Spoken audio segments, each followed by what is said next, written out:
Do you know that the name of South Africa is a multivitamin in Nigeria? Now let me explain to you how. A 5-year-old boy in Nigeria, if he doesn't want to eat, if he don't have appetite, maybe he's sick, maybe he's not feeling well, they don't buy multivitamin for him. Instead of buying multivitamin, they bribe him like this. My boy, eat so that you can grow up, so that you can go to South Africa. I'm telling you, in few seconds, all the rice, cow skin, it will be gone in few seconds. No matter the amount of food, it will be gone in few seconds because they grow with a mentality of going to South Africa. That is the biggest achievement and biggest dream, is to go to South Africa. Once you tell them that eat my boy, so that you can grow up and so that you can be able to go to South Africa, all the food will be finished in few seconds. That is not a drama, that is not a joke. This thing is happening in Nigeria until today. They don't use multivitamin if their kids, they don't have appetite. They promise him that eat so that you can go to South Africa. And it's the same thing that has been happening in Mozambique. In Mozambique, they be like this.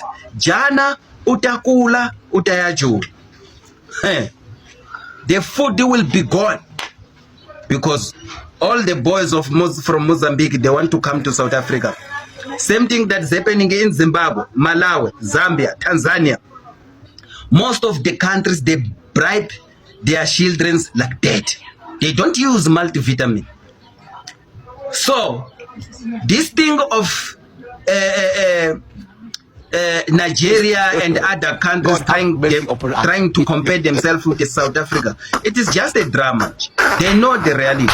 South Africa has been a giant of Africa since the 70s, since the 80s, since the 90s, until 2000, until today. There's no country. There's no country. There's no country. Jana utakula utajo. Eat so that you can grow up, so that you can go to South Africa. They don't use multivitamin.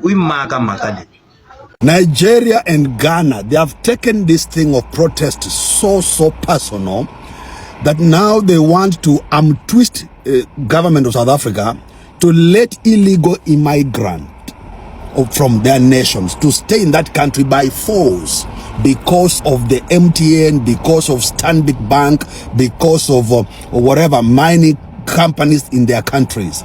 So they want South Africa to look away from crime, to look away from evil, just because their companies are working there. But they are forgetting that these countries, you are hosting these companies with an international law. You are not hosting these countries because there is any exchange that took place. Somebody saw an opportunity in your country and invested capital in your country, which has developed your country. But now you want to use that as a leverage to force another country to keep up with the illegality, because you are hosting MTN, you are hosting a bank, you are hosting a mining company, you are hosting whoever it is. I want to tell you this. If this is the way to go, then it is clear that you as states have failed to develop your own country and create opportunities for your people. In the first place, a Nigerian shouldn't be in South Africa, and a Ghanaian should be in South Africa if there was opportunity in your country. The reason why they left is because for 69 years, you Ghana, 69 years, you have not even roads from your airport to the city. 69 years, videos are there. 69 years, clinics are empty. 69 years, there is no good schools. 69 years of independence, you still have citizens can't want to stay in your country. and yet they elect you. You have 38 years of democracy. You Ghana, 38 years of democracy, meaning you have been electing presidents in successive regimes for 38 years. But still, politically, you have not organized yourself. Now you want to come and begin to say Ramaphosa should not come to your country because in his country people don't want Africans. So you don't want this man to come in your country. At least you listen to him or he listens to you. He's giving an opportunity. You don't want that. Nigeria, now the Senate are going out to say we want to take the profit of MTN because South Africa does not love us. Look at this. This is to show that you have failed as a people. You have failed as a country. You are a failed state. That's why when Trump called African states, some of them a shithole, Trump was right. People went up and down and said, oh, Trump, you know, you are wrong to say that about Africa. But it's true. How can you explain that we want to run away from our village and go to a place? Why? Because our village has nothing that we want to develop us. And instead of coming to South Africa and negotiate and say, okay, South Africa, we have 20 teachers, can you employ 7? We have 20 engineers, can you employ 2? You want to force South Africa to take everything you have by force. And that's why Kenya beats some of these African countries. When Kenya want to do something with another country, they negotiate. They sit down and say, listen, we are getting this from you. Can we give you a coffee? We are getting this from you. Can we give you flowers? We are our flowers.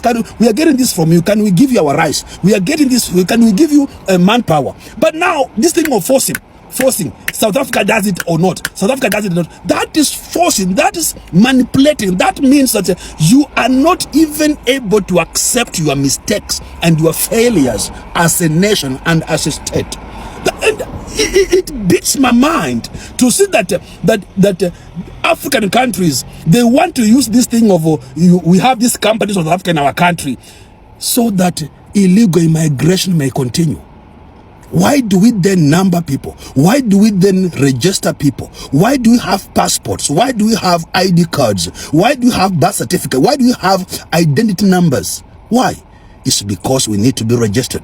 So it is, even in East Africa, where East Africa we only use an ID to travel in all the 7 countries, still the first thing was register and registration in every country. People must be identified so that we may know who is crossing which border and going to which border, who is going forth and who is going back. But this thing, you come with 1-week visa, 2-week visa, you change it, you make it now an asylum. You want to stay in a country and stay, you know, just be hiding from the police, hiding, but you are doing something. No, you want to be in a place where you're not accounted for.